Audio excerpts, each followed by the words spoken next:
looking back and maybe a little bit more wisdom, I've realized that, when I let go of control, when I cede, my will, that life is great, and I can trust the process.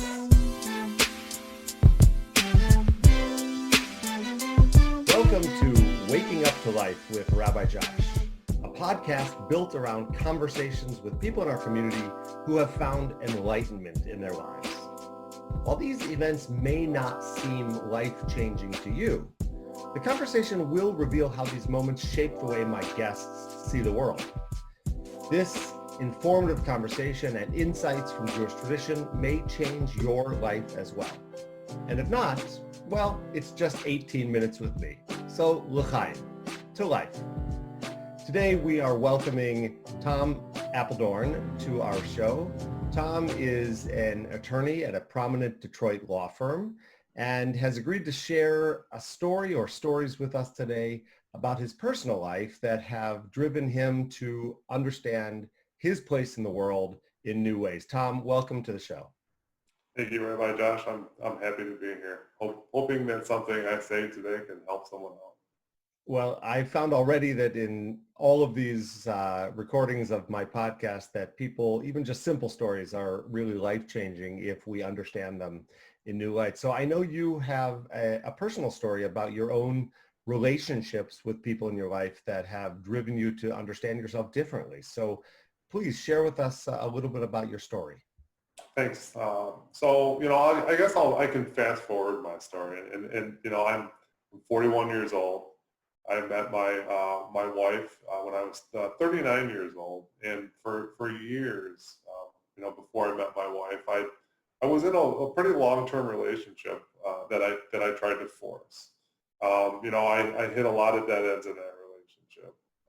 I had a lot of troubles, throughout my life until that time, trying to advance, I guess, my own interests or work against what life was really, I think, pushing me, or the direction life was pushing me into.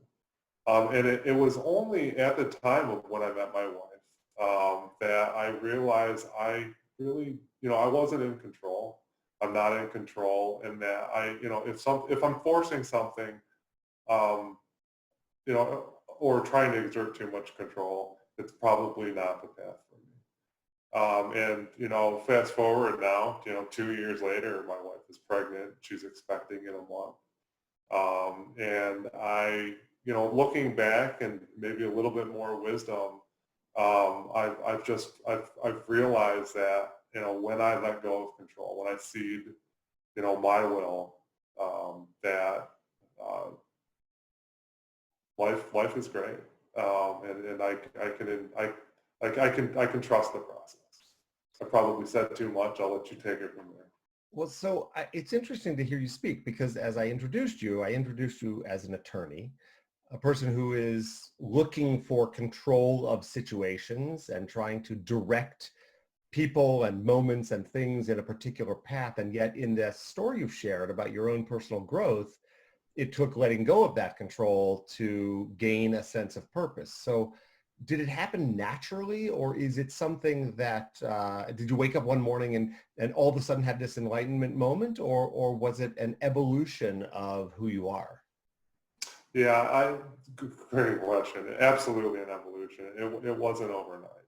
And it's still unfolding. I can't wait to see who I am in 2 months when there's a baby crying, and I'm not getting any sleep. But I lost my dad in 2004, and I think it sent me into you could call it a dark place, or a place of unease, and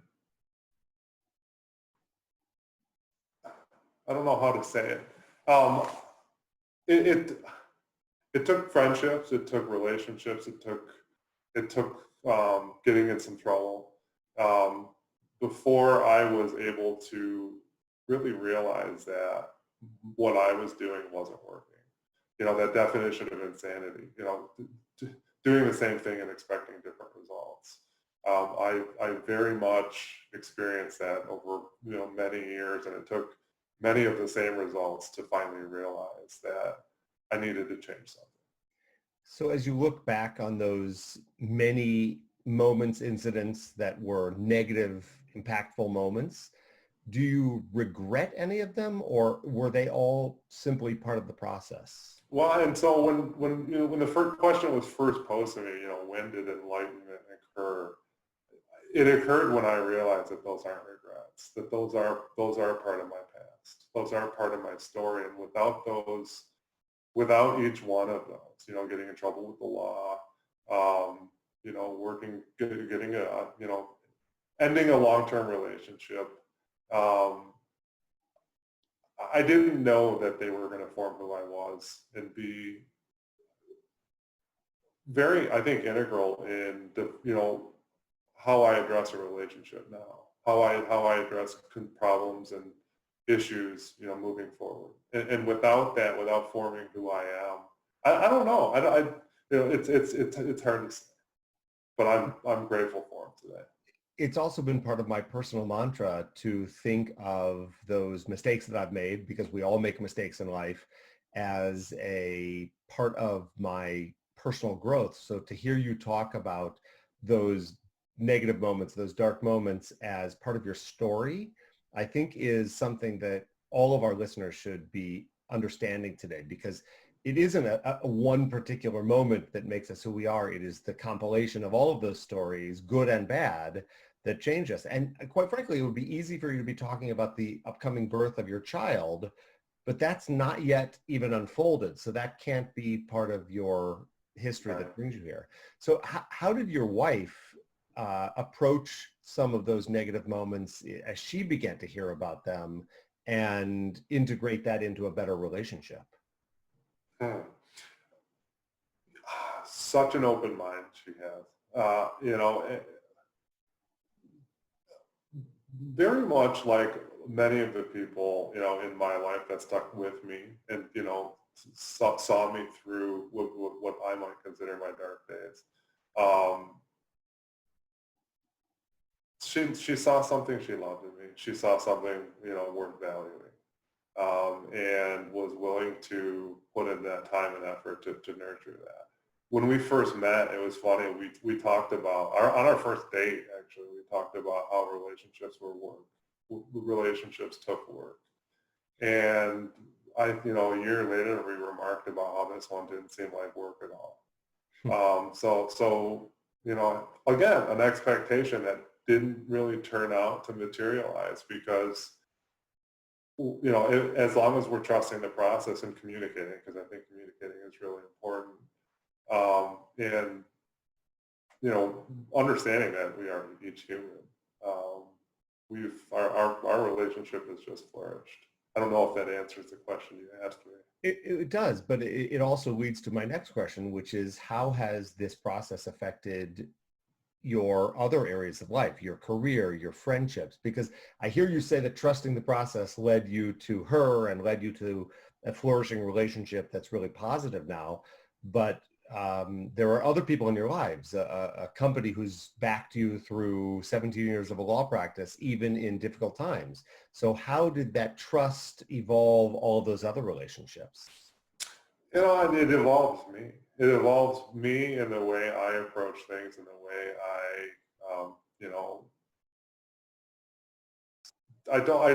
I find that it can be very easy to kind of turn the camera inward and look at yourself. But I don't know, when I'm doing it right, the camera turns out, and I'm not focusing on myself, I'm focusing on others. And that's something I really try to impart in my daily thinking and in my actions. It's so important to hear you say that. I want to take a moment, because I am the rabbi here, to just offer a bit of Jewish insight. We talk about the process of tikkun olam, or healing the world. It's part of the essence of who we are as people. But to do that, it's not healing yourself, right? It's healing others, so that in the process of healing, you become healed. Yeah, right. I have to ask you this. You've talked a couple of times about what you referred to dark places, and yet you have not been open to say that they're dark places, right? You've mitigated that statement both times you've mentioned it. So why are you talking about them as dark places, and yet you don't seem to buy into the idea that they were so dark? Well, inevitability, perhaps. My dad died in 2004. Definitely a dark spot. Well, I got to sleep by his bedside it actually happened my first year of law practice. I had a law firm that completely stood by me through that. I got to sleep by his side and take care of him. And I had been in New Hampshire for law school and got to come home. And I don't know, if I look at it with the right lens, it's not so dark. I got to give back to him. I got to take care of him. I got to spend the time with him. The long-term unfortunate relationship that I had, I learned a lot from. I learned what not to do. I learned what to do. I learned what works. I learned, how to deal with myself in a difficult time. I learned just to do. Might not be just do the perfect thing, but just do something. And then, I had I had a struggle with alcohol. And I decided that I just can't drink anymore. But, going from drinking to non-drinking, was a process. And it wasn't something I was completely open to at first. And now I couldn't imagine being a drinker.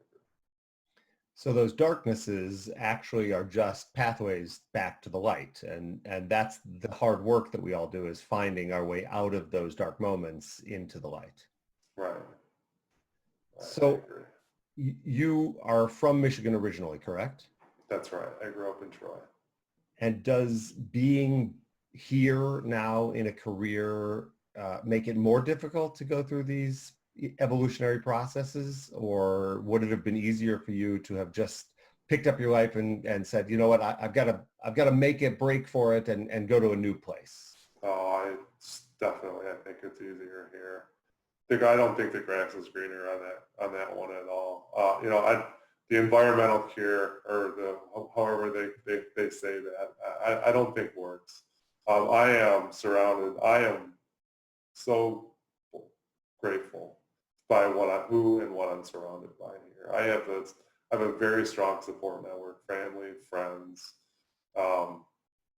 colleagues. I've been lucky enough to be at the same place now 17 years, who have, those people have supported me. I've supported them. It's, my work is my family now too. Yeah. So as I hear you talking about that, it's easy as someone who has that support system. But what do you say to the person who arguably does not have the support system around them, and yet is in one of those moments, be it alcoholism or drug abuse or anything? I left it out. I left God out, and that's is what happens when you get into a dark place. Don't leave God out.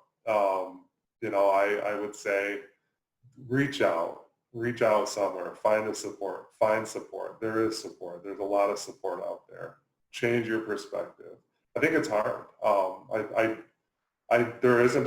guess I don't have a great answer for you for that. I think that, reach out, on the spiritual side, reach out, to your rabbi, reach out to your clergy, to save yourself, you have to help yourself to some extent. And by doing that, you just reach out.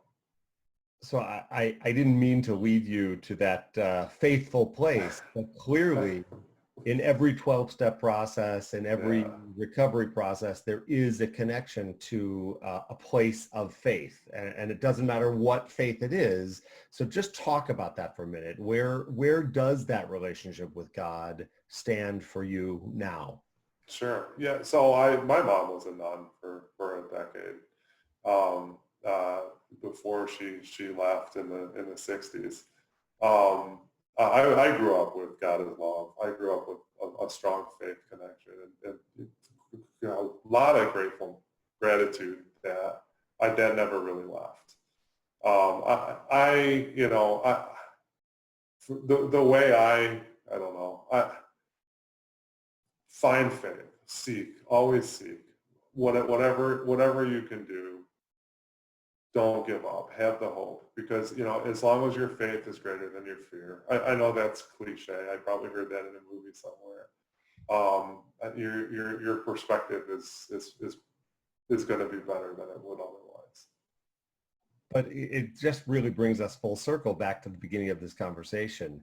Things do just happen to you, but you have to be an active partner in that evolutionary process, and faith is clearly a part of it for you. Yeah, absolutely, 100%. Without hope, without faith, well, I think life is a struggle. Life is hard. And if you can't, find the good, find the hope, I think that life is a tough place, or can be a tough place. But you're also lucky enough to have the insight to, as you said beautifully earlier, turn the camera outward, look at the people around you, look at your partner in life, look at the attitudes of everyone around you, and recognize that in that somewhere lies the answer to any challenge. And that's the message that I think you're sharing with us today, is that there is a positive forward movement for all of us, but it takes hard work. It takes building a community. It takes faith, and it takes a sense of self that is not egotistical. Yeah, I think that's very important. That's right, is to pull the egotistical stuff out of it. And realize that there's something bigger than yourself, that there's a plan that's bigger than you. And that I'm just a piece of that. I'm just a piece of that puzzle. It's really beautiful. I will say at some point, we're coming towards the end of this podcast, but we do have to come back and interview at some other time about being the child of a nun who later had that's its own podcast. Fair enough.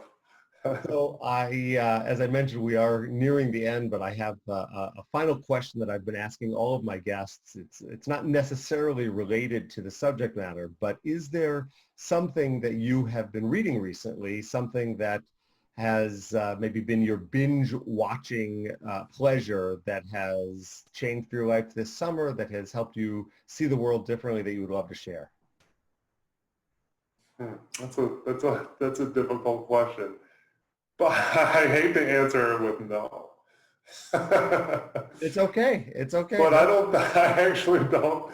I think I have been watching and reading a lot of junk, and just biding my time that way. Yeah, I understand that attitude. Sometimes just garbage television is worth the pleasure. Well, I love it. It's really been a pleasure to get to know you today, and I'm excited that my assistant Ellie connected us and us share this moment together. I'm really looking forward to further conversations, and I really appreciate your insight as you have gone from darkness to light in your personal life. So thank you so much. Thank you, Rabbi. For all of us who are enjoying these podcasts, thank you for watching. Thank you for being with me for this episode of Waking Up to Life with Rabbi Josh. Looking forward to seeing you all in our upcoming episodes. And until then, l'chaim, to life.